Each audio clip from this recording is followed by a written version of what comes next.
Church. Selamat datang, kita senang sekali bisa bersama-sama beribadah. Saya mengundang kita bangkit berdiri. Sebelum kita memulai ibadah kita akan bersama-sama membaca ayat fotum yang diambil dari Mazmur 145 ayat 3 sampai 6, kemudian 8 sampai 10. Saya membaca ayat 3 sampai 6, kemudian kita bersama-sama membaca ayat 8 sampai 10.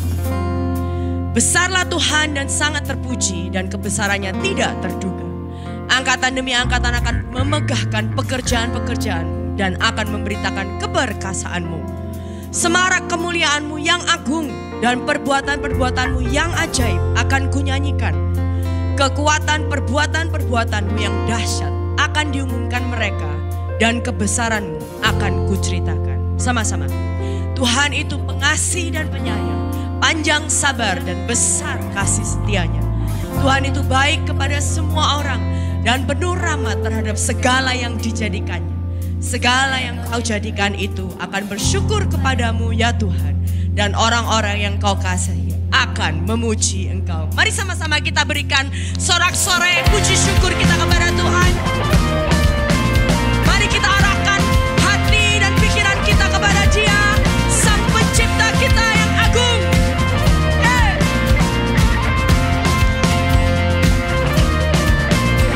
Agungkan kuasa namanya, malaikat bersujud. Nobatkanlah Raja mulia dan puji Tuhan.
Engkau Tuhan.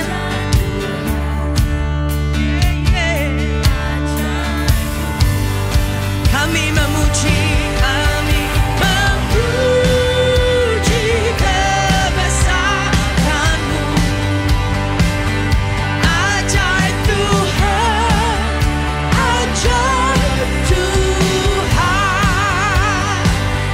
ajaib Tuhan, ajaib Tuhan.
welcome to Gibeon Church. Di sini kita punya hashtag bukan tempat untuk orang sempurna, tetapi kita semua disempurnakan oleh kuasa Injil dan kuasa Kristus Yesus Tuhan kita.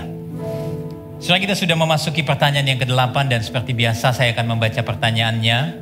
Lalu kita membaca jawaban serta ayat Alkitabnya bersama-sama. Apalagi yang Tuhan ciptakan? Tuhan menciptakan segala sesuatu dari ketiadaan dengan firman-Nya yang penuh kuasa. Dan semua ciptaannya sungguh amat baik. Semuanya berjalan di bawah pemerintahannya yang penuh kasih. Kejadian 1 ayat 31 dan pasal 2 ayat yang pertama. Maka Allah melihat segala yang dijadikannya itu sungguh amat baik. Jadilah petang dan jadilah pagi. Itulah hari ke-6. Demikianlah diselesaikan langit dan bumi dan segala isinya. Silakan duduk. Saudara, pernahkah kita mengalami hari di mana hidup kita terasa begitu berat? Sakit yang mungkin tidak kunjung selesai, usaha atau bisnis kita yang lagi lesu, bencana alam dan penderitaan yang kita lihat di sekeliling kita yang kok datangnya bertubi-tubi. Hal-hal yang seperti itu tidak jarang membuat kita kemudian bertanya, kenapa sih Tuhan mengizinkan sakit? Kenapa sih Tuhan mengizinkan kesulitan hidup, penderitaan? Kenapa sih Tuhan tidak menghentikan bencana alam yang ada di dalam dunia ini? Nah, semua pertanyaan ini saudara seringkali membuat dan mengganggu sukacita kita. Bahkan tidak jarang ada orang yang menjadi kecewa dengan Tuhan. Waktu kita lihat realitas ini dan kita kembali kepada kisah penciptaan, mungkin saudara mulai berpikir, bukankah Tuhan menciptakan segala sesuatu dengan sungguh amat baik?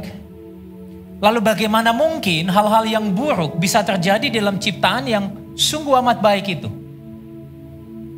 Memang benar Tuhan memang menciptakan semuanya dengan sungguh amat baik. Bahkan kita bisa mengatakan Tuhan menciptakan semuanya dengan sempurna. Termasuk saya dan saudara sebagai manusia. Tetapi ketika Tuhan menciptakan manusia, manusia kemudian memberontak kepada Dia dengan cara hidup mengabaikan seluruh perintahnya, yang kemudian mengakibatkan kematian dan rusaknya seluruh ciptaan. Tapi puji Tuhan, Allah yang mencipta tetap dan sungguh baik. Kalau kita membaca kitab Kejadian pasal 1 dan 2 tadi, di sana kita menjumpai bahwa Allah sendiri yang mengucapkan kata baik di dalam ciptaannya. Maka itu tidak berlebihan kalau kita menyebut Allah sebagai pemberita kabar baik yang pertama. Dan kabar baik itu terlihat sangat jelas setelah manusia berdosa. Lalu kemudian Allah menubuatkan tentang kedatangan anaknya yang tunggal ke dalam dunia. Yaitu Kristus mati menggantikan kita yang berdosa ini. Kalau dosa mengakibatkan kematian dan kerusakan seluruh ciptaan, Injil memberitahu kita bahwa Yesus Kristus mengalami kematian agar kita yang harusnya mati dapat memiliki hidup. Yesus Kristus dihancurkan di kayu salib supaya sekarang ini kita dapat menjadi utuh dan dunia dipulihkan. Bukankah ini kabar baik buat kita semua? Dan sekarang ini melalui Kristus kita punya penebusan yang sempurna.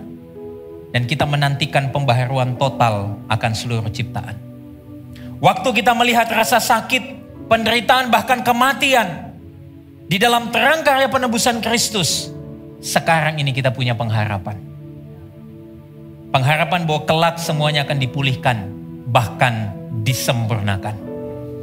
Dan pengharapan ini saudara seharusnya memotivasi kita untuk tinggal di masa sekarang ini. Dunia yang sudah rusak tidak dibuang dan tidak ditinggalkan oleh Allah. Dia justru datang ke dalam dunia, memulihkan segala sesuatu. Dan seharusnya saya dan saudara sebagai gereja yang sudah dipulihkan menjadi tempat pertama dan sarana utama di dalam penciptaan yang baru itu. Gereja dipanggil bukan hanya penonton dan pasif di dalam dunia ini.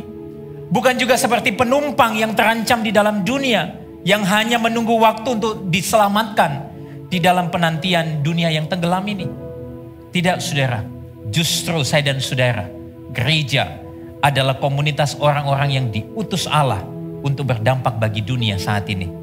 Dengan kita memberitakan kuasa Injil yang menebus dan memperbaharui. Mari saya mengajak kita boleh berdiri bersama. Kita datang kepada Tuhan di dalam doa pertobatan kita. Seringkali kita hidup tidak berbeda dengan dunia ini. Sekalipun kita sudah mengalami kasih karunia di dalam Kristus. Kita seringkali gagal memberitakan dan menghidupi Injil di dalam keseharian kita. Sehingga orang-orang di sekitar kita tidak melihat kuasa Injil yang sanggup mengubahkan dan memperbaharui. Mari saudara kita datang di dalam doa pengakuan dosa kita.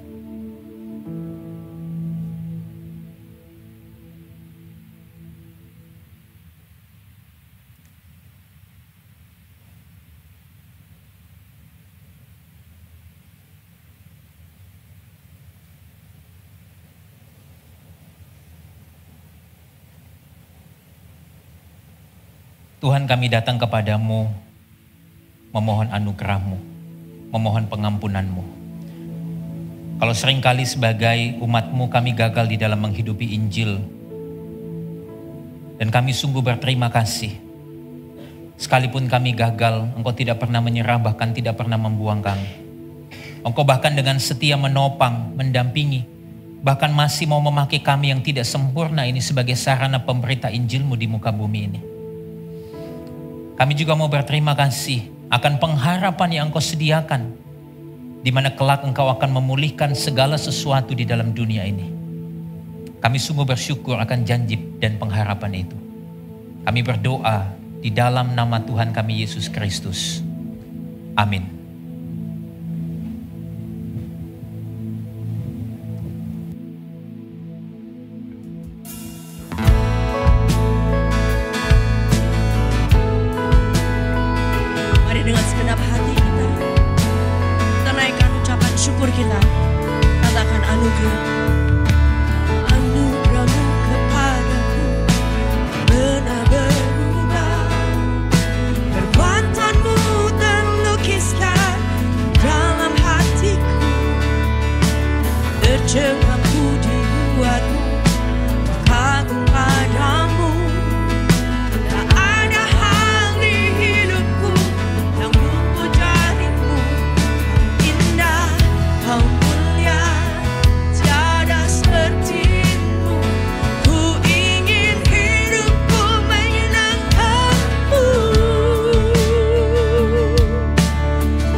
Puji,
segenap hatiku menyembahmu. Terimalah segenap hidupku sebagai persembahan yang hidup, sebagai persembahan yang hidup, sebagai persembahan, sebagai persembahan yang hidup bagimu.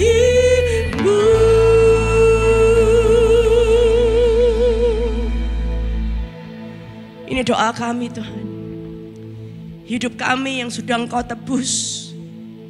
Hidup kami yang mungkin dulu dirusak oleh dosa. Hidup kami yang sebenarnya tidak berarti ini Tuhan, telah Engkau tebus dengan darah yang mahal. Allah pencipta langit dan bumi turun ke dalam dunia buat kami semua. Sehingga kami bisa dipanggil untuk menjadi milik-Mu. Dan bisa memanggil Engkau Abba, Bapa. Suatu kehormatan Tuhan.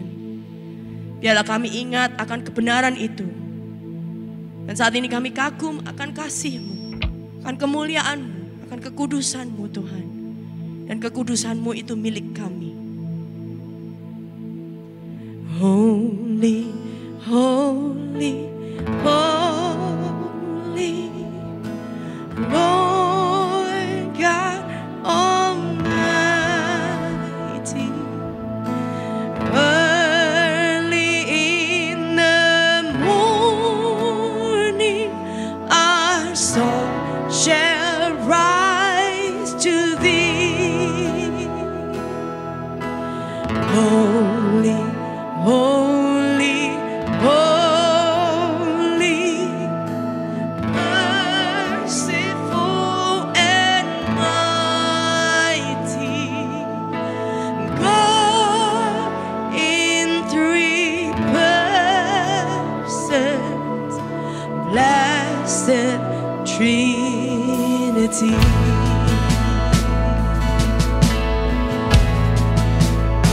Kami menikmati keindahan dari kekudusan-Mu Tuhan. Thank you Lord. Holy, holy, holy, all the saints adore Thee, casting down a golden crown around the glassy sea. Cherubim and seraphim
datang kepada Dia, bersyukur akan penebusannya. Holy, holy, holy. Raise your eyes. Raise your eyes to Calvary. See Him there, spotless Son, cut upon the tree. Holy, holy, holy. Oh, what grace and mercy.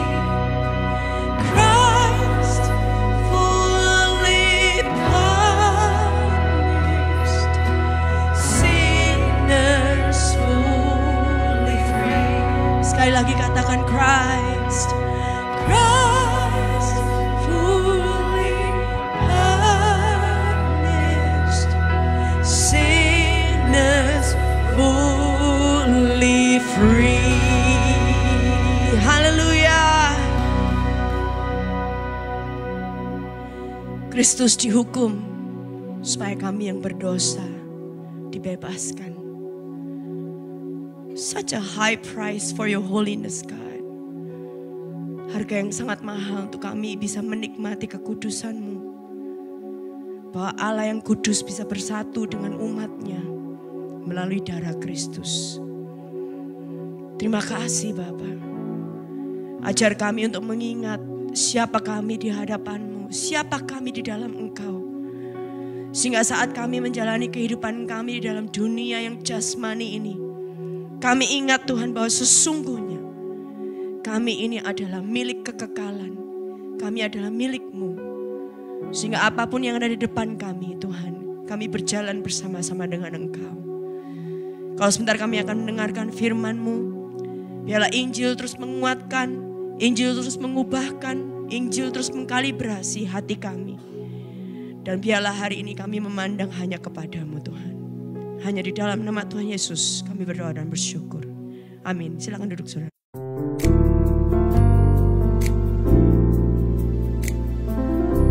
Tiba saatnya kita diberi kesempatan untuk memberikan persembahan. Anda dapat memberi dengan cara transfer ke rekening gereja yang kami cantumkan, atau dengan scan QR Code melalui aplikasi-aplikasi yang ada di samping saya. Juga bisa melalui mesin edisi yang kami sediakan di area Giving Booth. Dan bagi Anda yang ingin berkontribusi dalam pembangunan gereja, Anda bisa langsung scan QR Code atau transfer ke rekening gereja yang tersedia khusus untuk pembangunan.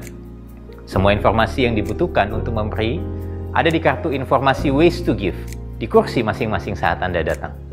Kami juga menyediakan amplop yang dapat Anda pakai untuk memberi secara tunai. Lalu dapat Anda masukkan ke dalam kotak persembahan yang tersedia di pintu keluar saat pulang nanti. Kita memberi bukan supaya diberkati, tetapi kita memberi karena kita sudah diberkati. Sebelum memberi, mari sama-sama kita berdoa. Bapa di dalam surga, kami mengucap syukur untuk setiap pemberian yang Engkau sediakan buat kami.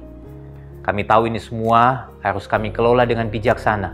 Dan biarlah ketika kami memberi persembahan pada hari ini, gereja-Mu di tempat ini boleh mengelolanya dengan bijaksana untuk perluasan pemberitaan Injil-Mu di mana-mana tempat. Kami berdoa dan mengucap syukur di dalam nama Tuhan kami Yesus Kristus. Amin. Selamat memberi. Hi everyone, glad to see you again. I'm Joshua and this is Gibeon Weekly News.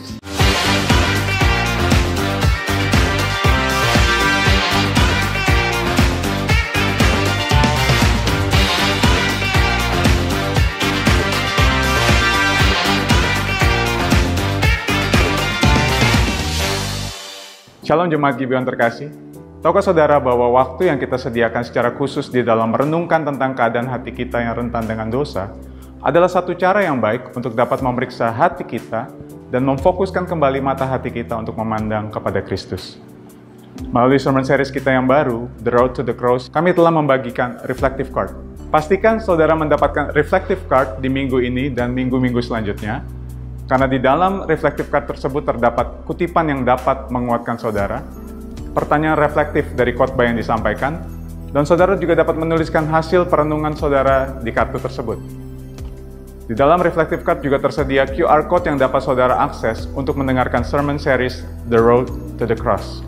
Selain itu, di momen Prapaskah ini, atau yang dikenal dengan Lent, Gibeon Church menyediakan Lent Devotional untuk dapat kita renungkan setiap harinya. Lent Devotional dapat saudara akses melalui Gibeon Apps. Bagi saudara yang telah memiliki Gibeon Apps, saudara akan mendapatkan notifikasi setiap harinya pada pukul 12 siang. Namun bagi saudara yang belum memiliki Gibeon Apps, saudara dapat mengaksesnya melalui web Gibeon Church.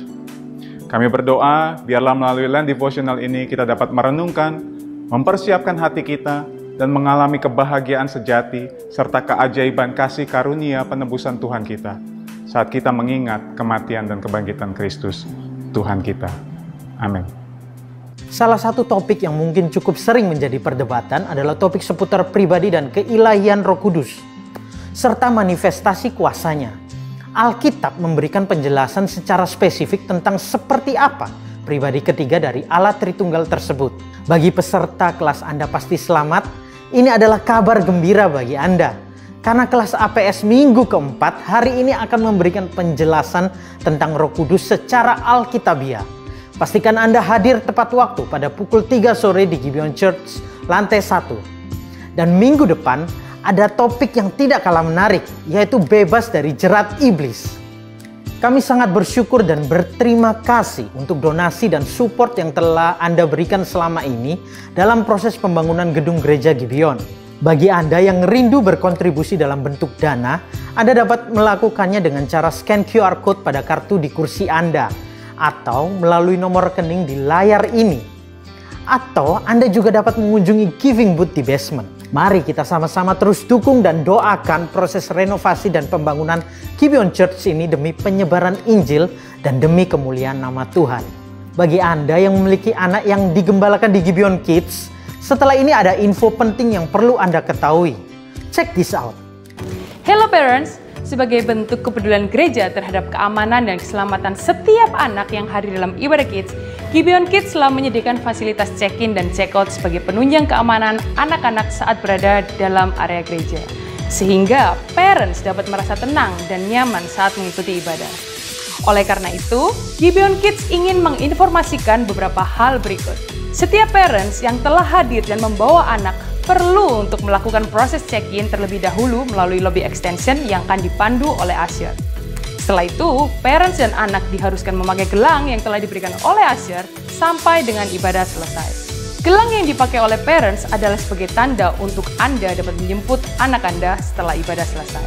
Sekali lagi, karena tujuan dari adanya sistem ini adalah hal yang penting, yaitu demi keamanan dan kenyamanan kita bersama, maka kami berharap agar parents dapat menghimbau dan mengedukasi anak Anda agar anak Anda tidak melepas gelang tersebut selama ibadah berlangsung.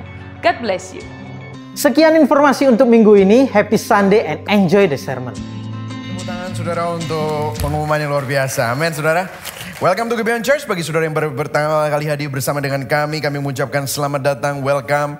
Teman-teman yang online live streaming, welcome. Kita mempunyai hashtag bukan tempat untuk orang sempurna, tapi kita semua disempurnakan oleh kuasa Injil dan kasih karunia Kristus. Yang setuju katakan amin. Amin. Seperti tadi yang disampaikan saudara ya, Gibeon Kids check in and check out ya saudara ya. Kita ini penting banget untuk melakukan ini. Kenapa? Kita mau supaya anak-anak saudara itu safe ya, nggak salah jemput. Di gereja yang lain tuh ada yang anaknya turun duluan terus di jalan keserempet mobil lah apalah, ada yang penculikan dan yang lain-lain. Jadi saya minta supaya saudara melakukan ini dengan baik dan juga anak-anak saudara tolong dikasih tahu saudara. Kadang-kadang kalau sudah sampai ke atas, begitu sampai ke atas itu nanti ditempelin di sini gitu ya saudara ya. Terus dikeplak-keplakin temennya gitu ya saudara ya. Habis itu tempelin temennya gitu ya. Jadi tolong ini penting sekali saudara ya. Jadi ini untuk keselamatan anak-anak Anda.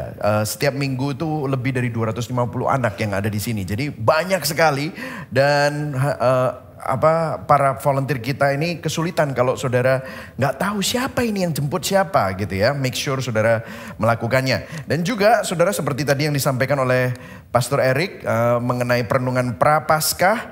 Setiap minggu saudara akan mendapatkan ini dan setiap hari ada Prapaskah, Lent Devotional. Kalau Christmas ada Advent, Paskah ada Lent.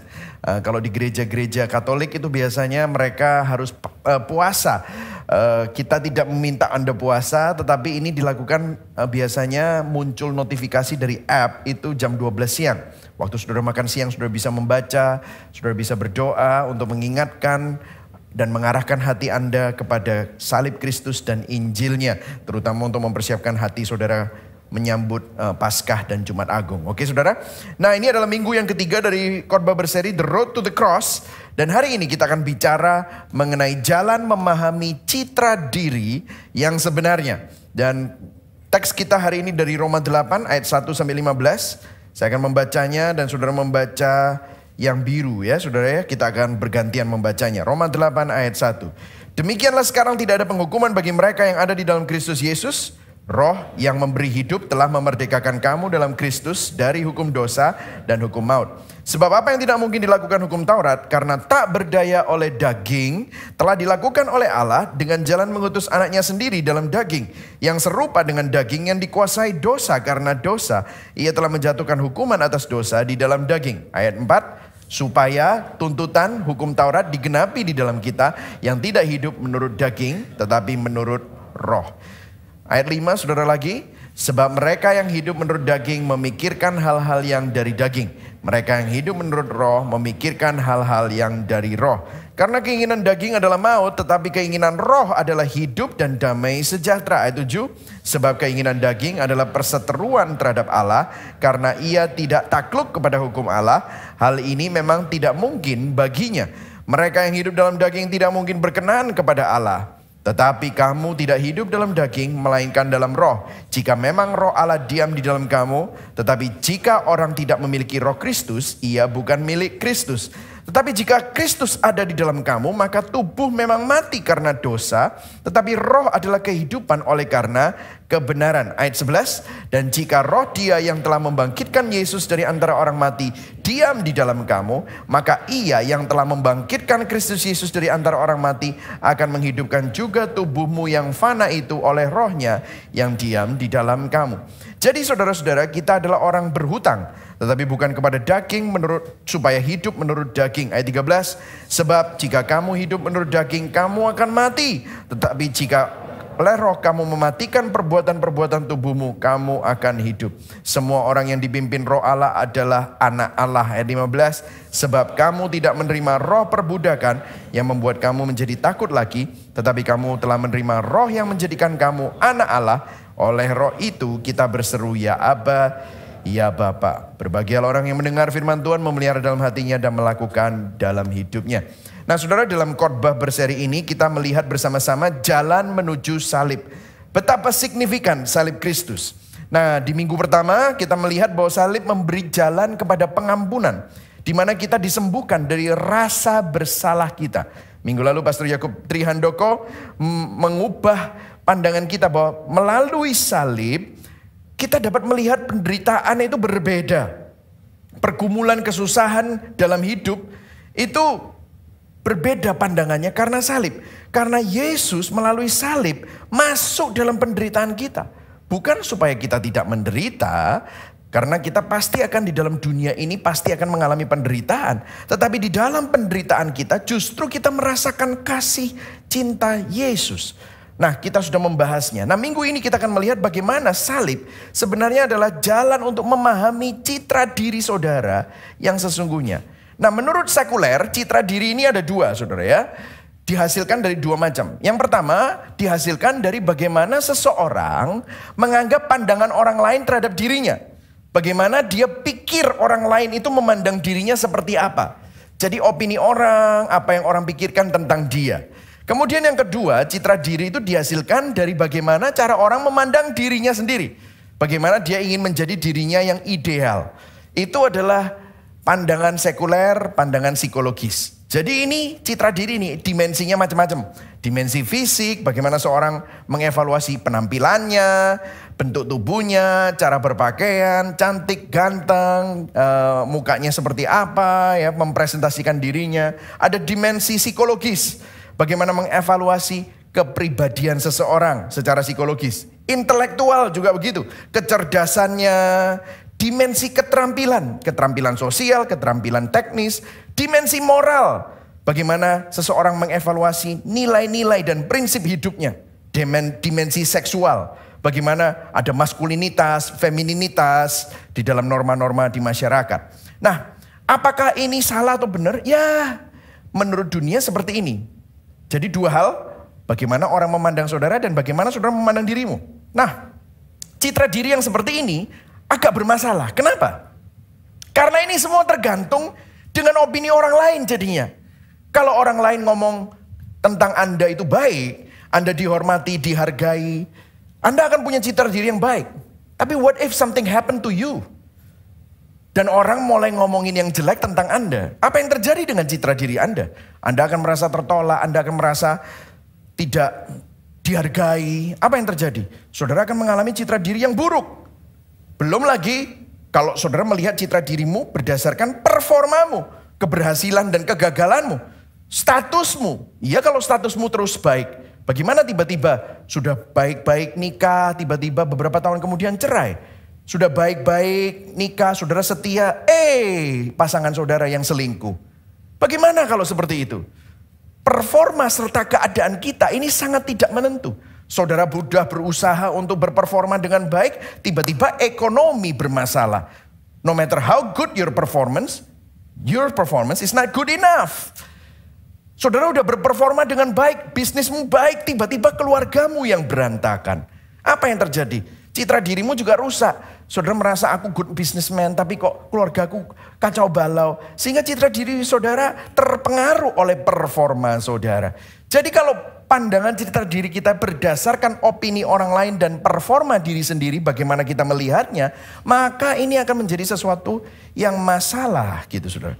Nah, hari ini saya mau membawa saudara untuk melihat dari sisi salib. Salib itu lebih dari sekedar simbol fashion ataupun simbol agamis, tetapi orang yang punya lahir baru, yang punya citra diri di dalam Kristus itu dibentuk dan ditata ulang citra dirinya oleh salib Kristus. Dan seperti apa citra diri yang dibentuk oleh salib Kristus? Poin saya ada 3. Yang pertama, kita harus sadar bahwa kita ini rusak dan bobrok. Yang kedua, meskipun kita rusak dan bobrok, kita ini juga sangat berharga. Kemudian yang ketiga, bagaimana kita menghidupi citra diri Injil. Oke, ini adalah 3 poin saya. Dan yang pertama kita akan mulai, kita rusak dan bobrok. Yang siap belajar katakan yes. Yes, oke. Nah, kita akan memulai dengan sebuah ayat yang menurut saya yang tadi kita baca sangat powerful. Dikatakan begini, sebab apa yang tidak mungkin dilakukan hukum Taurat karena tak berdaya oleh daging, telah dilakukan oleh Allah. Poin 1A. Kita memiliki ketidakberdayaan karena daging. Saudara-saudara dan saya ini punya ketidakberdayaan dan keterbatasan gara-gara apa? Daging.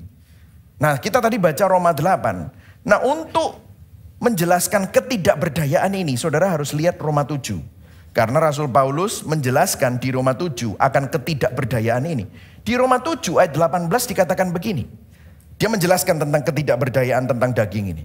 Sebab aku tahu, ayat 18. Di dalam aku, yaitu di dalam aku sebagai manusia, daging. Tidak ada sesuatu yang baik. Sebab kehendak memang ada di dalam aku. Baca sama-sama yang huruf besar semua. 1, 2, 3. Tetapi bukan hal berbuat baik. Nah, saudara mungkin saudara tahu secara kognitif, secara pengetahuan saudara perlu berbuat baik. Tapi kenapa ya? Jujur, setiap kita itu yang muncul di pikiran kita itu kok malah hal-hal yang buruk, hal-hal yang jahat, hal-hal yang kotor, hal-hal yang serakah, hal-hal yang licik, hal-hal yang tidak sepantasnya. Kenapa ya? Makanya di ayat 7 tadi kita sudah baca. Lihat ayat 7. Sebab keinginan daging adalah perseteruan, permusuhan terhadap Allah. Karena ia tidak takluk pada hukum Allah, hal ini memang tidak mungkin baginya. Ayat 8, baca sama-sama. 1, 2, 3. Mereka yang hidup dalam daging tidak mungkin berkenan kepada Allah. Coba kita lihat. Ini hopelessness loh. Kita tidak berdaya karena daging. Kemudian apa? Daging itu berseteru dengan Allah. Tidak tunduk sama hukum Allah. Dan mereka yang hidup dalam daging tidak mungkin berkenan kepada Allah. Wow. Inilah kenapa saudara dan saya ini rusak. Barang rusak. Barang rusak dan bobrok. Kenapa? Karena kita hidup di dalam daging. 1 Yohanes 2 ayat 16 saya nggak usah tampilkan, tapi saya bacakan buat saudara. Sebab semua yang ada di dalam dunia, yaitu apa? Ada 3. Kalau ada Holy Trinity, ini Unholy Trinity. Yang tidak kudus ini ya, 3 ini. Keinginan daging, keinginan mata, serta keangkuhan hidup. Ini Unholy Trinity. Keinginan daging, keinginan mata, keangkuhan hidup. Coba kita pikir, itu sebenarnya membangun citra diri. Berdasarkan apa? Dagingmu. Kamu lihat orang lain seperti itu. Kamu ingin untuk apa? Membangun citra diri berdasarkan keangkuhan. Nah ini manusia. Keinginan daging, keinginan mata, keangkuhan hidup. Itulah sebabnya Rasul Paulus sampai desperate. Dia bilang di Roma 7 ayat 24. Aku manusia celaka. Siapa yang akan melepaskan aku dari apa saudara? Baca sama-sama. Tubuh maut ini. Daging ini. Bahasa Inggrisnya the body of death. Nah banyak penafsir Alkitab dari beberapa komentari mengatakan Paulus di sini mengutip Roman mitologi. Mitologi Romawi dari Raja Mezentius yang mengikat tawanan perang untuk menyiksa musuhnya. Kalau dia menang perang terus ada orang-orang yang masih hidup, teman-temannya kan mati. Yang teman-temannya yang mati itu nggak dibakar. Tapi apa yang terjadi? Teman-temannya yang mati itu diikatkan sama yang masih hidup sehingga modelnya seperti ini, saudara. Terus kemudian dibawa ke padang gurun, ditinggal begitu saja. Dan apa yang terjadi? Ini untuk menyiksa yang hidup itu supaya mati pelan-pelan. Apa yang terjadi? Jadi gini, beberapa hari setelah mulai membusuk itu mayat, ulat-ulat belatung dari mayat yang busuk itu mulai merembet ke tubuh yang hidup. Sehingga pelan-pelan itu daging yang masih hidup ini dimakanin oleh tulang itu, oleh belatung-belatung dan semua pembusukan itu. Sehingga orang yang masih hidup ini sebelum dia matinya pelan-pelan. Sebelum dia mati dia sudah gila duluan. Nah apa yang terjadi? Rasul Paulus bilang ini. Kamu kalau hidup dengan daging itu seperti itu. Dosa itu bukan sekedar perbuatan jahat. Tapi suatu kuasa dan dorongan yang melekat di dalam hati kita. Dan bila dibiarkan, dosa itu gak pernah netral. Dosa akan menggerogoti pelan-pelan dan membinasakan kita. Saudara, saya banyak baca buku biografi yang sudah ditranslatekan dalam sebuah movie. Kalau sudah nonton Netflix, nonton apa itu ya, Disney Plus itu ya, itu kalau saudara perhatikan itu cerita-cerita orang-orang yang jadi drug lord, Narcos, Snowfall, Breaking Bad, itu kan berdasarkan cerita asli begitu ya saudara ya. Kalau saudara perhatikan di awal-awal mereka, itu mereka memang ada terbersit jahat. Tapi masih apa ya, punya hati nurani. Masih lumayan gitu. Karena ada orang yang awalnya jadi dosen, awalnya itu jadi anak yang baik. Tapi kemudian kepingin dihormati, kepingin mendapatkan uang untuk supaya diterima, supaya berkuasa, mendapatkan kenyamanan. Apa yang terjadi? Mereka mulai deal drug, mulai. Tapi kalau saudara lihat, season pertama, season kedua, season ketiga, 4, 5, 6. Semakin lama secara progresif mereka menjadi semakin jahat. Pertamanya baik, gak mentolong, nyakiti temannya. Habis itu dia mulai membunuh orang yang tidak kenal. Akhirnya dia membunuh temannya yang mengkhianati dia. Akhirnya dia membunuh papanya, dia membunuh adiknya, dia membunuh sahabatnya. Sampai akhirnya dia sendiri yang kena batunya. Saudara bisa lihat, kok bisa ya orang itu secara progresif makin jahat. Itulah dosa. Nah no wonder, kita ini memang rusak, kita memang bobrok. Nah lalu apa solusinya? Nah solusinya di sini kalau saudara perhatikan, di Roma 7 ayat 25 yang terakhir, kan tadi Rasul Paulus 24 bilang, siapa yang bisa menyelamatkan aku dari celaka aku ini, dari tubuh dosa, maut. Ayat 25, syukur kepada Allah oleh Yesus Kristus Tuhan kita. Ayat 1, baca sama-sama ini kabar baik. 1, 2, 3, demikianlah sekarang tidak ada penghukuman bagi mereka yang ada di dalam Kristus Yesus. Penghukuman itu kata krima. Tidak ada, bukan hanya saat itu, tapi no more. Lu kok bisa? Padahal kan beberapa ayat sebelumnya kamu celaka.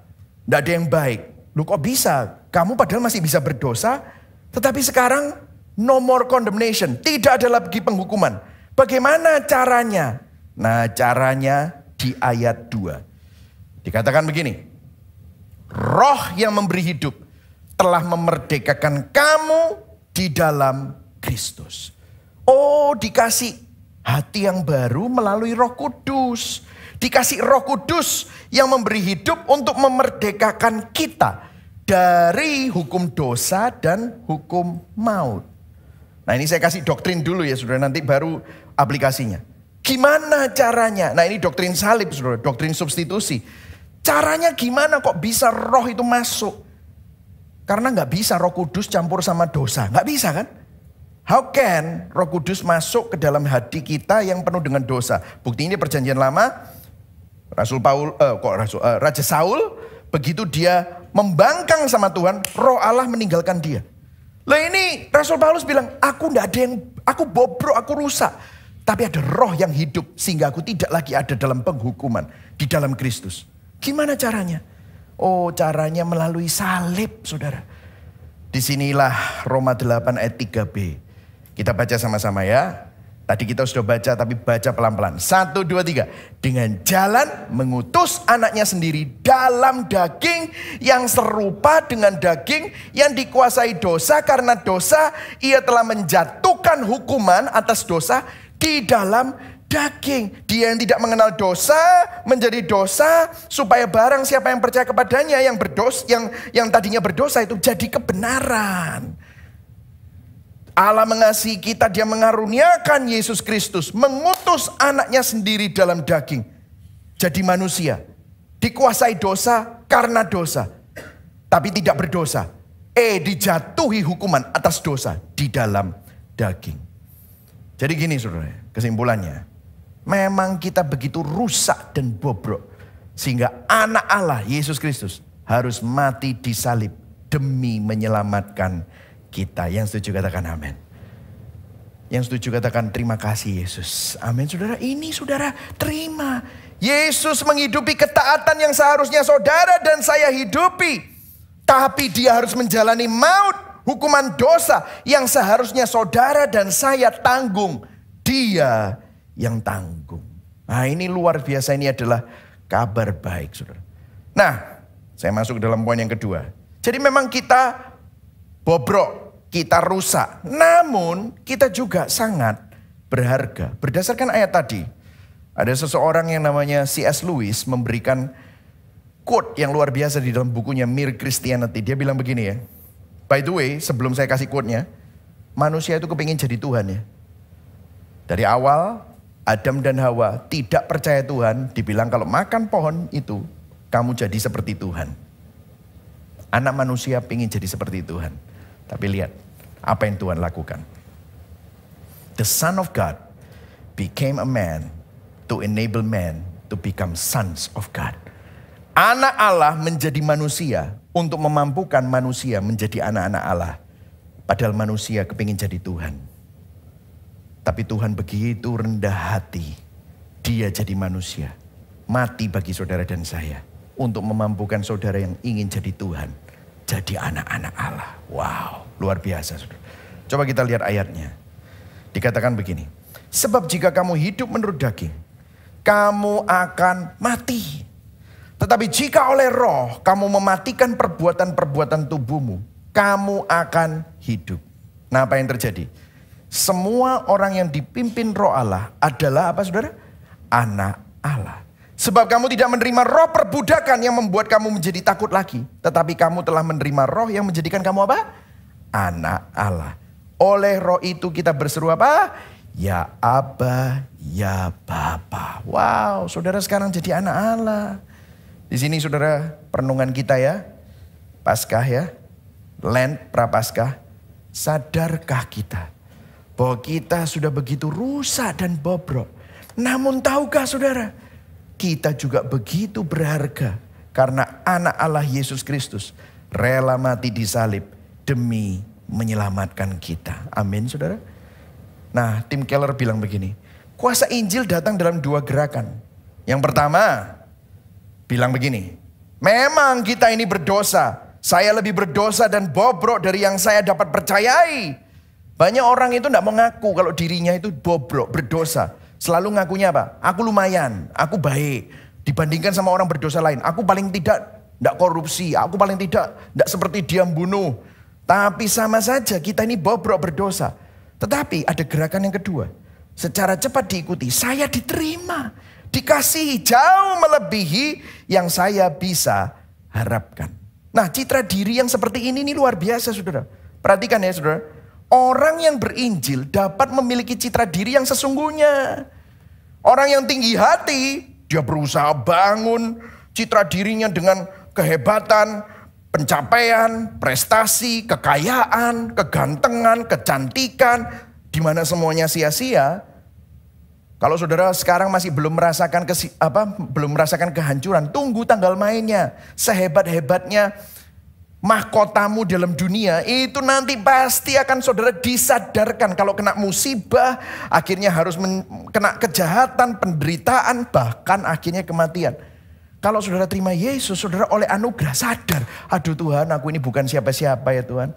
Aku ini ternyata orang berdosa, orang bobrok. Baru yang tinggi hati sadar, betul atau tidak saudara?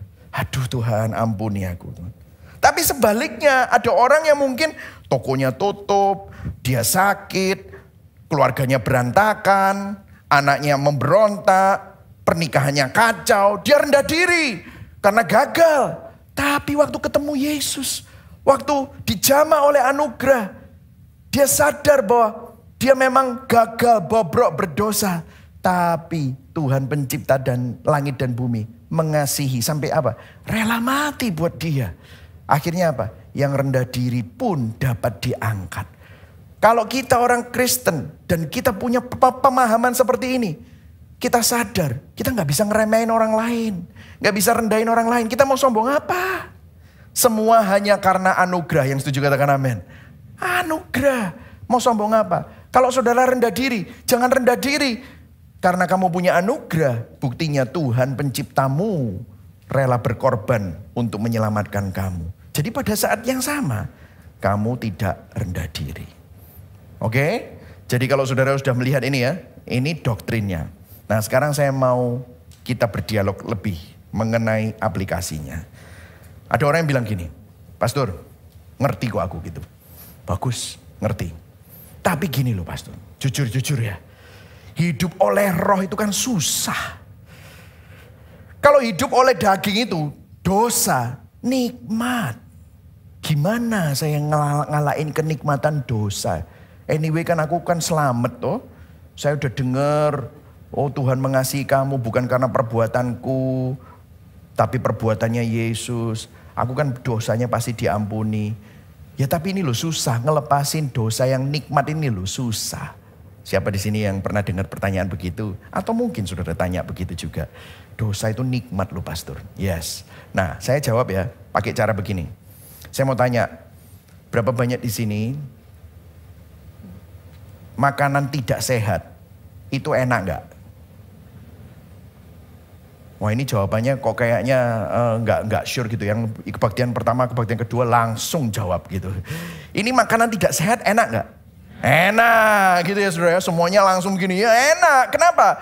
Ya enggak usah ditanya Pastor, yang namanya goreng-gorengan, jeroan, ya samcan, lemak-lemak. Itu enak gitu. Saya mau tanya sama saudara, makanan sehat enak enggak?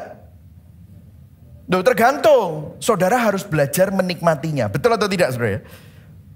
Hidup gak sehat enak gak? Enak leye-leye, gak lapo-lapo, ya saudara gak kerja, semuanya serba, pokoknya enak, kenyamanan. Enak gak? Ya enak gitu ya. Hidup sehat, makan sehat, enak gak? Well, saudara harus belajar menikmatinya. Betul ya saudara? Saudara harus belajar. Ada orang yang sudah menikmatinya dan dikasih makanan yang tidak sehat dan suruh leye-leye gitu. Gak bisa, kenapa? Karena saudara tahu kalau aku makan ini di treadmill berapa jam aku untuk bakar ini gitu saudara. Aku nanti kalau makan ini aku harus sepedaan berapa lama untuk bakar ini ya. Dan kalau saudara tahu, nih ya saudara ya, kalau makan sehat, itu ada konsekuensinya nggak? Of course ada. Tubuhmu lebih sehat, lebih kurus, fatty livernya hilang. Dan apa yang terjadi? Saudara lebih enteng, ya. Terus kemudian peredaran darahmu lebih baik. Wah, engkau secara emosional bahkan lebih healthy. Apa yang terjadi kalau saudara makanan tidak enak, makanan tidak sehat, hidup tidak sehat? Apa yang terjadi? Ada konsekuensinya nggak? Kalau rapor sekolah merah, ini merah semua laporan darahmu. Apa yang terjadi? Ya, fatty liver, kolesterol, dan segala macam. Saudara harus minum obat dan yang lain-lain. Apa yang terjadi? Ada konsekuensinya. Gini loh saudara. Dosa itu nikmat ya. Nikmat. Dosamu diampuni nggak? Misalnya, saudara penghasilan sama pengeluaran. Penghasilanmu nggak seberapa, pengeluaranmu banyak. Saudara konsumerisme. Dikonsumsi oleh apa? Keserakahan. Saudara minta ampun sama Tuhan. Tuhan ampuni keserakahanku. Tuhan ampuni enggak? Ampuni. Lah utangmu. Siapa yang bayar? Ya harus kamu. Utang harus bayar. Saudara bisa datang ke pastor. Pastor doakan saya banyak utangnya. Ya saya doakan. Tapi saya nggak bisa bantu bayar utangmu. Apa yang terjadi? Konsekuensi dosa pasti akan ada buntutnya. Saudara selingkuh.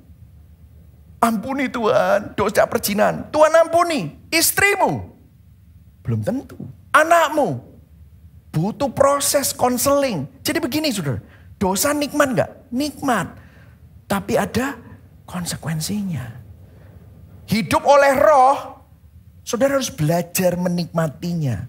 Karena ada suatu keindahan yang luar biasa di balik semua itu. Persis seperti makan sehat dan hidup sehat.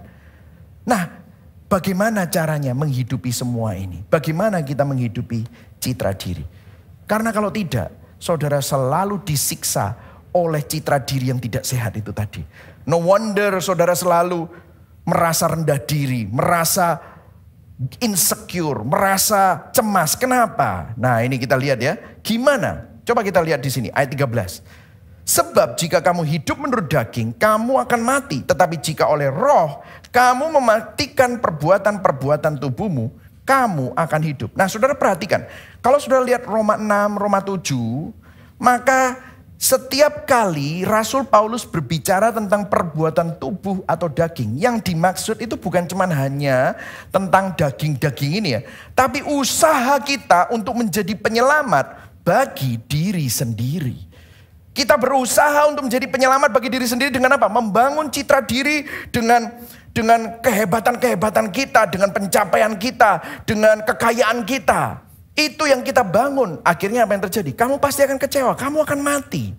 Coba kita lihat di ayat yang kelima. Mirip sama ayat yang tadi, ayat yang ini, 13. Di ayat yang kelima, saya sudah highlight. Tetapi saudara perhatikan di sini, ada hal-hal yang saya highlight yang menjadi fokus kita. Coba kita lihat. Sebab mereka yang hidup menurut daging, memikirkan, katakan sama-sama memikirkan hal-hal yang dari daging. Mereka yang hidup menurut roh, apa saudara? Memikirkan hal-hal yang dari roh, memikirkan. Nah, memikirkan di sini bukan the mind saja, tetapi apa yang diinginkan hati, the heart. Dan ayat 6, baca sama-sama ayat 6-nya. 1, 2, 3. Karena keinginan daging adalah maut, tetapi apa? Keinginan roh adalah apa? Hidup dan damai sejahtera. Nah, saya akan bahas dulu yang keinginan daging. Keinginan daging ini maut. Apa maksudnya hidup menurut roh, hidup menurut daging dan memikirkan apa yang diinginkan daging? Apa? Perhatikan di sini. Apa yang menarik perhatianmu? Apa yang membuat hatimu terpesona? Menarik impian dan imajinasimu yang menyibukkan pemikiranmu. Apapun itu adalah cara kita membenarkan diri sendiri. Membuktikan diri sendiri. Demi memiliki harga diri. Saya kembali ke makanan sehat sama makanan tidak sehat ya. Misalnya, saudara sudah belajar makan sehat. Saudara pergi ke nutrisionis. Saudara dikasih menu, Senin menunya ini, Selasa, Rabu, Kamis, Jumat, Sabtu, Minggu. Wah, saudara sudah ngelakuin 2 minggu. Wah, saudara merasa, waduh, lumayan beratku mulai turun ya. Badanku entengan gitu ya. Terus saudara pergi ke care group, pas lagi care group gabungan, lagi potluck, datang makanan saudara. Wah, saudara datang ke care group itu, begitu saudara datang, saudara lihat ada soto otak. babat, nasi goreng babat, kriuk-kriuk. Ada samcan, ada bakwan goreng. Semua yang unholy trinity itu tadi keluar semua, saudara. Keinginan daging, mata, semuanya keluar situ. Nah, apa yang terjadi? Saudara ngelihat gitu aja udah ngelek ludah. Saudara baru 2 minggu punya kebiasaan baru. Itu belum belajar menikmati, saudara baru aja ngerasain. Dan apa yang terjadi? Aduh, aku gak bisa makan. Saudara bawa sangu dewe, saudara. Yang lainnya makan, saudara ngelihat orang. Itu saudara makan ini, aduh kok nelongso ya aku ya. Aku makan kayak makan wedus gitu, saudara ya. Ininya ijo-ijo semua gitu ya. Yang sana kriuk-kriuk semua, minyaknya banyak. Dan saudara waktu care group setelah makan, saudara gak bisa konsen. Kenapa? Karena tadi itu yang otak, yang samcan, yang goreng itu menarik perhatianmu. Membuat hatimu terpesona, menarik imajinasimu, dan menyibukkan pemikiranmu gitu saudara. Ya. Saudara tiap hari kita dibombardir mobil apa, jam apa, tas apa, rumah di mana, keluarga seperti apa, cewek seksi yang seperti ini jadi bojomu, kon happy pasti. Cowok yang ganteng ini, romantis, happy kamu. Apa itu yang menarik perhatianmu, yang membuat hatimu terpesona? Hamba Tuhan juga gitu ngelihat, jemaatnya banyak, gedungnya keren. Wah, semakin banyak. Kadang-kadang makanya saya capek kalau ketemu sama hamba-hamba Tuhan. Kita ini sering bragging, meskipun humble, tapi humble bragging gitu saudara. Oh iya sekarang puji Tuhan, semuanya sekarang berapa ribu. Gitu saudara. Yeah. Jadi kita itu apa sih? Apa yang menarik perhatianmu? Itu adalah apa yang kita pikirkan, yang dianggap hebat. Akhirnya apa? Kita berusaha kejar itu, kita berusaha untuk mencapai itu. Jadi kaya, jadi ganteng, si seksi, jadi orang yang dihormati. Kamu jadi orang yang cantik. Apa yang ingin kamu raih untuk apa? Memiliki harga diri supaya kamu dihormati. Supaya kamu mendapatkan citra diri menurut orang lain kamu tuh hebat. Pembuktian diri, membenarkan diri. Ini adalah sesuatu yang sebenarnya adalah tuanmu. Hidup daging. Hal itulah yang menjadi penyelamat palsu kita. Tuhan kita, berhala bagi diri kita. Ini yang akhirnya menggerogoti kita seperti mayat tadi yang nempel di tubuh orang yang hidup. Tapi ketahuilah, penyelamat-penyelamat palsu dan berhala-berhala Tuhan palsu pada akhirnya selalu mengecewakan, saudara. Saudara, saya untuk menjelaskan ini lebih lagi, saya akan pakai sebuah ilustrasi dari sebuah movie, Chariots of Fire. Movie ini dibuat tahun 1981. Ada 2 pelari yang sedang bersaing. Mereka sama-sama berlari, kerja keras. Dua-duanya menang medali emas di lomba lari yang berbeda. Di Olimpiade. Namanya Harold Abrahams and Eric Liddell. Mereka menang emas untuk negara Inggris di Olimpiade Paris 1924. Namun ada sesuatu yang menarik dari film ini. Ada perbedaan yang sangat hakiki, perbedaan yang sangat mendasar. Kenapa mereka lari dan bertanding? 2 orang ini, Harold Abraham dan Eric Liddell. Eric Liddell adalah yang di Pampang ini. Dia seorang Kristen. Ditanyain, Harold Abraham dulu ya, temannya yang satu. Kenapa kamu bertanding dan berlari? Apa yang menjadi motivasimu kok kamu berlari? Terus kemudian waktu dia menjawab sesuatu yang memberikan kita petunjuk. Dia bilang begini, when I run the 100-meter dash, when that gun goes off, I have 10 seconds to justify myself. Ketika saya berlari 100 meter, ketika pistol itu meletus, saya punya 10 detik untuk membuktikan diri, melakukan pembenaran diri, bahwa aku ini berharga, aku ini berarti. Dia pikir kalau aku memenangkan perlombaan ini, aku memenangkan olimpiade ini, aku menjadi atlet yang berprestasi, maka aku tahu aku berharga, aku dapat menerima diriku sendiri, aku membangun citra diri yang berarti, aku bisa dengan confidence menghadapi dunia bahwa aku seorang pemenang. Wah, bukankah itu kita semua, saudara? Kita pikir kalau kita dapat omset segitu, kita nikah dengan orang itu, yang bagi yang jomblo. Atau saudara udah nikah, saudara nyesal sama siapa yang saudara nikahi. Kalau coba dulu aku nikah sama dia. Makanya sekarang saudara selalu uring-uringan tentang pernikahan. Coba kalau aku dulu nggak dikhianati sama bisnis partnerku. Aku sekarang wis soge. Gitu. Saudara bilang begitu. Apapun itu. You justify yourself. Kita persis seperti ini. Saudara. Tapi ada yang menarik waktu Eric Liddell. Dia ditanyain, kenapa kamu mau lari? Apa yang menjadi motivasimu untuk bertanding? Dan akhirnya dia menang medali emas. Dia bilang begini. God made me fast. So when I run, I feel His pleasure. Tuhan membuat aku bisa berlari cepat. Jadi ketika aku berlari, aku merasakan kenikmatan Tuhan. Jadi dia gini, aku bukan berlari untuk membuktikan diri. Buat apa aku membuktikan diri? Tuhan sudah membenarkan aku bobrok. Aku berdosa. Tapi aku diselamatkan. Dan aku dititipi talenta untuk bisa lari cepat. By the way, kalau saudara lihat ini fotonya agak gelap ini. Mestinya saya pengen diterangin ya. Ini depiction di movie. Tapi kalau saudara pergi Eric Liddell yang aslinya.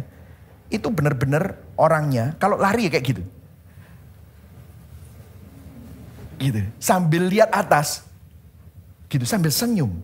Terus ditanyain sama adiknya Jenny Liddell. Brother, kenapa sih kamu kalau lari itu seperti itu? Ini jawabannya. God made me fast. When I run, I feel His pleasure. Dia bilang, karena waktu aku run, aku menyembah Tuhan.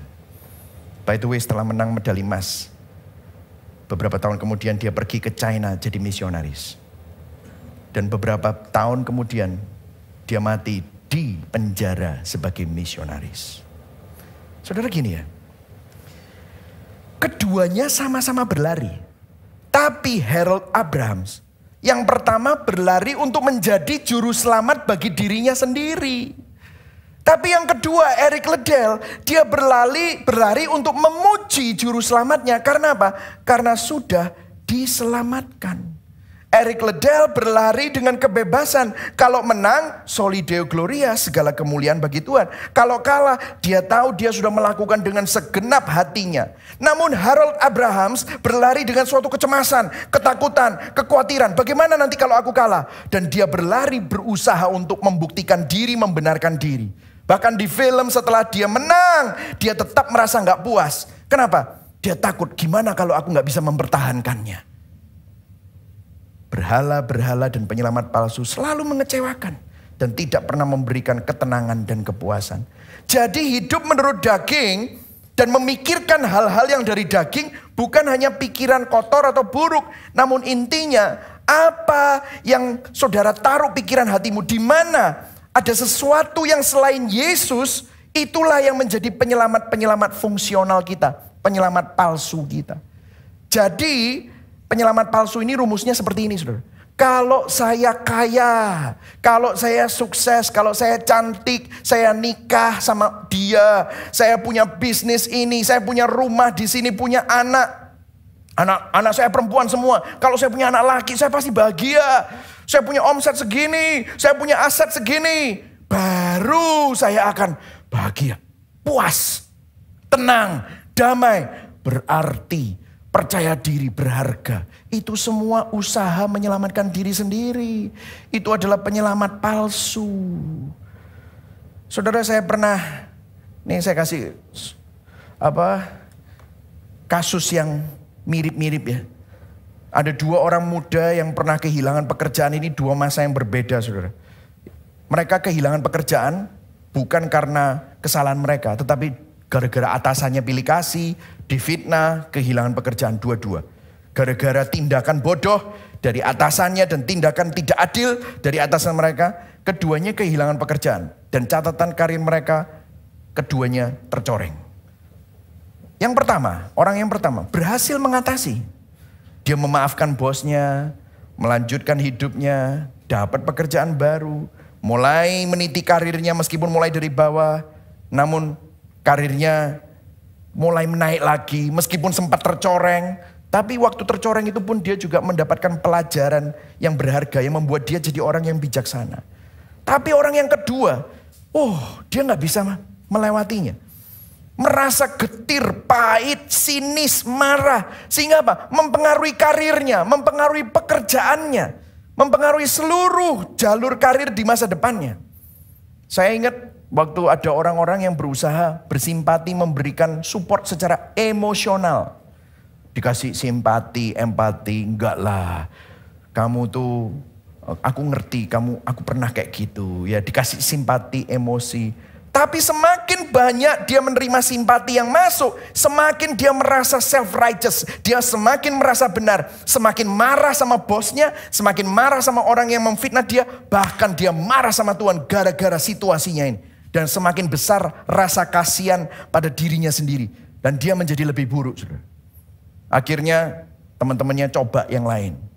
Ayo kita kasih, jangan support emosional. Kita kasih motivasi. Udah bro, cari kerja aja. Kamu buktikan bahwa mereka semua memang bajingan. Kamu buktikan bahwa mereka memang hebat. Ayo, tak barengi kamu. Akhirnya dia mulai, tapi tetap aja gak bisa. Kenapa? Dia jadi takut. Iya kalau aku jadi hebat. Kalau aku ternyata tidak bisa sehebat dulu. Dan mereka nanti mentertawakan aku. Wow, akhirnya dia semakin hancur. Saudara perhatikan ya, perhatikan. Injil tidak memproses masalah seperti ini dengan pendekatan emosional dan motivasional. Tapi bergerak masuk lebih dalam ke dalam hati orang. Seharusnya orang itu bisa tanya, kenapa? Dua-dua peduli sama kerjaannya. Tapi yang satu bisa, yang satu kok nggak bisa. Jadi bukan tentang memaafkan atau tidak memaafkan, tetapi sebenarnya perlu ditanyakan, kenapa ya aku kok marah?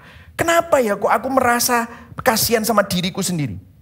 Bukan hanya saudara memaafkan bos, bukan dia hanya harus memaafkan bosnya atau temannya saja. Tapi gini, ada pertanyaan yang harus ditanyakan. Apa yang kamu dambakan dari pekerjaan itu, sehingga waktu kamu kehilangan pekerjaan itu, kok tiba-tiba kamu begitu marah? Karena kamu pikir kerjaan itu memberikan jati diri, citra diri. Dan waktu itu tidak kesampaian, kamu punya angan-angan, kamu punya impian, dan itu tidak kesampaian, kamu marah. Jadi Injil menyelidiki ke dalam hati. Apa yang menggantikan Yesus sebagai penyelamat palsu yang sebenarnya dalam hati kita? Apa yang kita lakukan, idamkan dan impikan untuk membenarkan dirimu sendiri. Sering kita seperti itu. Kita pikir kita tidak berbuat jahat. Tapi kita punya angan-angan yang sering menggantikan Kristus. Penyelamat palsu harus digantikan dengan penyelamat yang asli. Yang setuju katakan amin.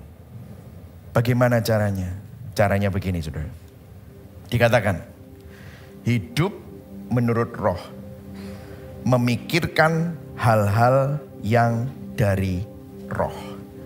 Keinginan roh adalah hidup dan damai sejahtera. Saudara kalau hidup menurut roh, melakukan keinginan roh, saudara akan damai. Katakan sama-sama shalom. Shalom, ini bahasanya shalom. Gimana caranya? Yesus pernah ngomong gini. Hidup oleh roh itu bukan bahasa roh. Nanti saudara kalau yang ikut APS, hari ini pneumatologi, doktrin Roh Kudus. Hidup oleh roh itu bukan hanya sekedar mengalami manifestasi Roh Kudus. No, itu bukan hidup oleh roh. Tapi hidup oleh roh itu disampaikan oleh Yesus di Yohanes 16 ayat 13-14. Dikatakan begini. Apabila ia datang, siapa itu? Roh Kudus, yaitu roh kebenaran. Ia akan memimpin kamu ke dalam seluruh kebenaran. Sebab ia tidak akan berkata-kata dari dirinya sendiri. Tetapi segala sesuatu yang didengarnya, itulah yang akan dikatakannya. Dia dengar dari mana? Ayat 14. Ia akan memuliakan aku. Aku itu siapa? Yesus. Sebab ia akan memberitakan kepadamu apa yang diterimanya daripadaku. Ini dari Yesus. Jadi perhatikan saudara. Apa sih hidup oleh roh itu? Adalah tugas Roh Kudus untuk mengarahkan kita kepada keindahan Yesus Kristus. Roh Kudus itu seperti lampu. Lampu tidak akan bilang gini, lihatlah aku. Enggak. Lampu itu tugasnya apa? Menyinari objek yang disinari ini untuk jadi perhatian. Saudara, kalau lampu ini mati, saudara nggak akan lihat saya. Gelap. Tapi saudara, waktu lampu ini nyala, saudara nggak akan lihat lampu, saudara lihat saya. Kenapa? Karena saya objek yang disinari. Roh Kudus mengarahkan kita kepada keindahan Yesus Kristus. Karena objeknya Roh Kudus bukan untuk menarik saudara supaya lihat ini loh Roh Kudus. Tidak. Makanya orang yang suka itu kompensasi dengan karunia roh, itu bukan Roh Kudus. Tapi kalau Roh Kudus itu mengarahkan kepada siapa? Objeknya itu Yesus. Apa yang telah dia lakukan kepada kita melalui karya salibnya. Itulah sebabnya waktu saudara baca Alkitab, minta sama Roh Kudus supaya saudara bisa lihat Yesus. Waktu saudara merenungkan Lent, minta sama Roh Kudus supaya saudara bisa lihat keindahan Yesus. Sehingga waktu saudara lihat Yesus, semua topeng, citra diri, kebenaran diri sendiri yang saudara bangun karena saudara cari kehormatan, keberhargaan, harga diri itu runtuh. Saudara tidak peduli lagi apa yang orang katakan tentang saudara. Tetapi saudara peduli terhadap apa yang firman Kristus katakan tentang kamu.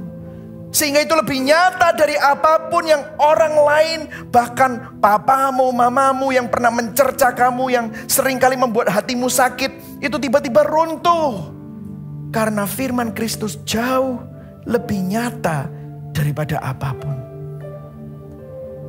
Hanya melalui Injil, hanya di dalam Kristus, kita ini bobrok, memang kita bobrok, seharusnya ditolak. Namun siapa yang ditolak untuk saudara? Yesus yang ditolak, sehingga saudara dapat diterima dan dikasihi.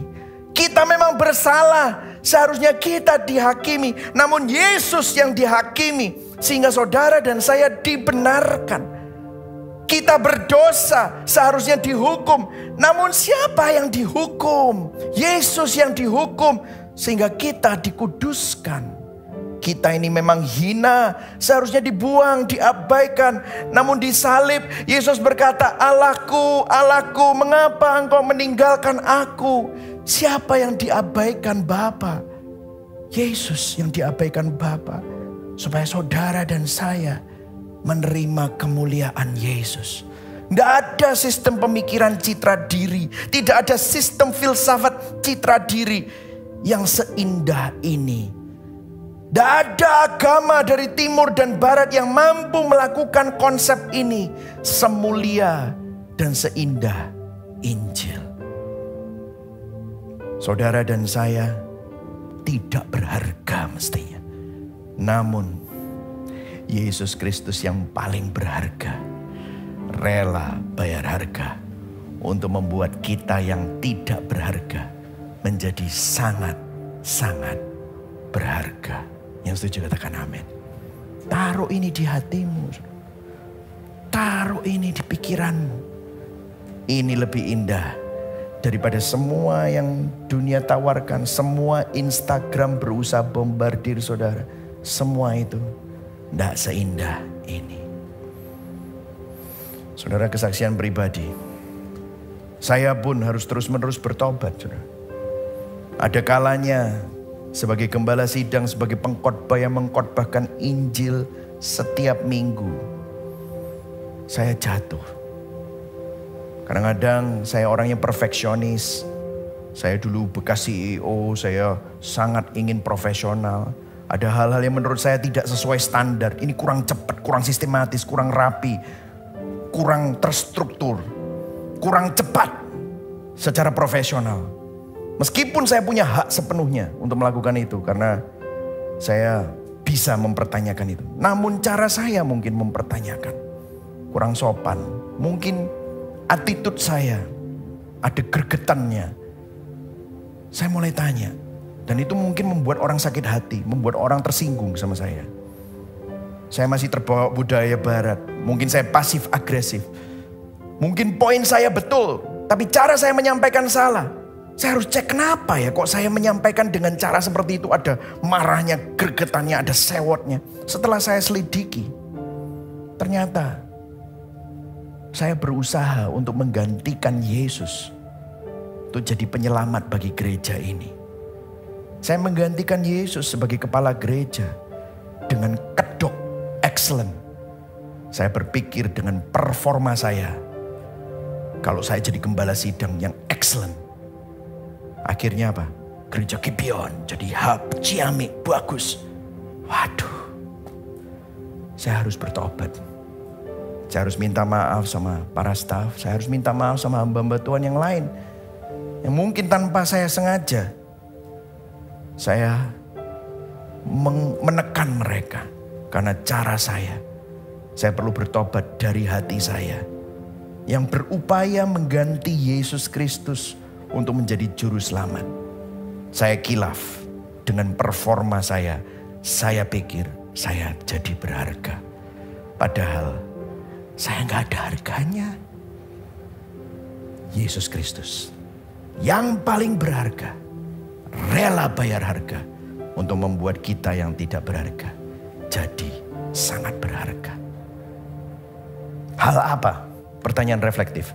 Hal apa yang sering menggantikan Kristus dan menjadi penyelamat palsu kita hari-hari ini?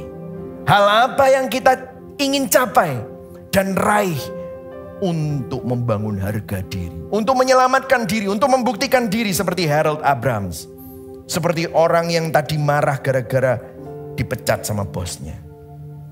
Coba kita cari. Saya mau mengajak kita bertobat dari usaha untuk membenarkan diri, membuktikan diri, mencari keberhargaan diri di luar Kristus. Sekali lagi, kita sebenarnya tidak ada harganya. Namun Yesus Kristus yang paling berharga, rela bayar harga untuk membuat kita yang tidak berharga menjadi sangat berharga. Berikan tepuk tangan buat Tuhan. Amin, saudara. Mari sama-sama bangkit berdiri. Saudara diberkati hari ini. Amin. Bangunlah citra diri bukan karena opini orang, bukan karena kehebatanmu, tapi karena apa yang Kristus sudah sampaikan dan lakukan melalui karya salibnya. Karena Injil, kita yang begitu rusak dan bobrok menjadi sangat berharga. Karena Yesus Kristus mati di salib dan bangkit demi menyelamatkan kita. Ada yang nanya sama saya, Pak, saya ini dengerin Injil membuat saya jadi kurang ambisius dalam bisnis, Pak. Rest terus saya. Target tidak memenuhi, rest. Target tidak tercapai, saya berserah. Kok kayaknya saya jadi loyo, Pak, dia bilang gitu. Dengar ya, saudara. Karena Injil, yang kedua, kita dengan damai bekerja dan berkarya. Kerja dan karyamu itu bukan untuk pembenaran dan pembuktian diri. Namun karena sudah dibenarkan dan diterima dan dikasihi oleh Tuhan, maka masuk yang ketiga, kasih dan penerimaan Tuhan itu memampukan kita untuk bekerja keras dan berkarya untuk apa? Mengelola semua yang Tuhan titipkan bagi kemuliaannya. Amin, saudara. Jadi motivasinya bukan hungry for acceptance. You are accepted in Christ. Itulah sebabnya saudara bisa berkarya untuk kemuliaan Tuhan. Amin. Mari sama-sama nyanyikan lagu All I Have Is Christ. Dulu hilang Dalam gelap hatiku tersesat, dosa samakan sengatnya, buatku binasa. harapanku telah menyimpan tolak kehandahan kasih-Mu yang membuatku terima anugerah-Mu. Katakan haleluya, puji Dia. Haleluya.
Kristus milikku.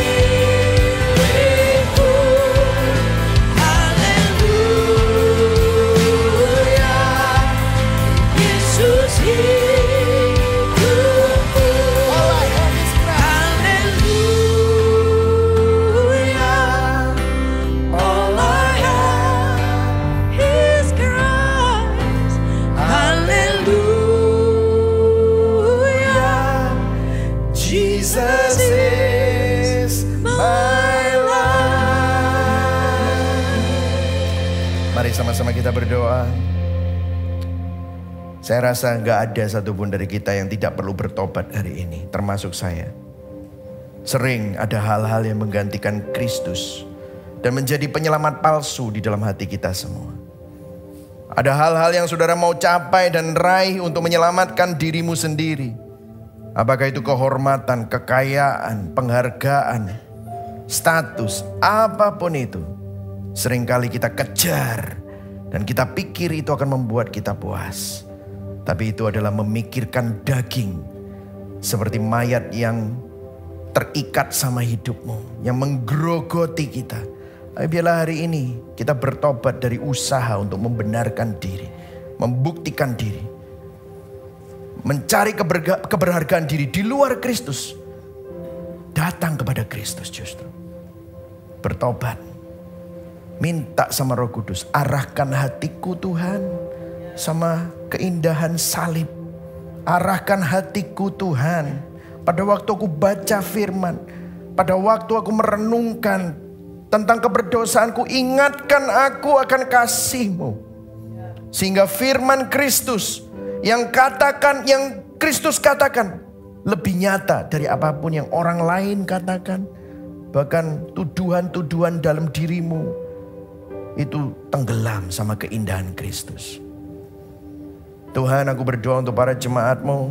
Hamba-Mu berhenti berbicara, tetapi biarlah Injil yang adalah kekuatan Allah terus mengkalibrasi hati kami masing-masing. Tuhan, aku berdoa untuk hamba-hamba-Mu, teman-teman yang ada di sini, yang mungkin saat ini lagi marah, yang lagi sakit hati, pahit.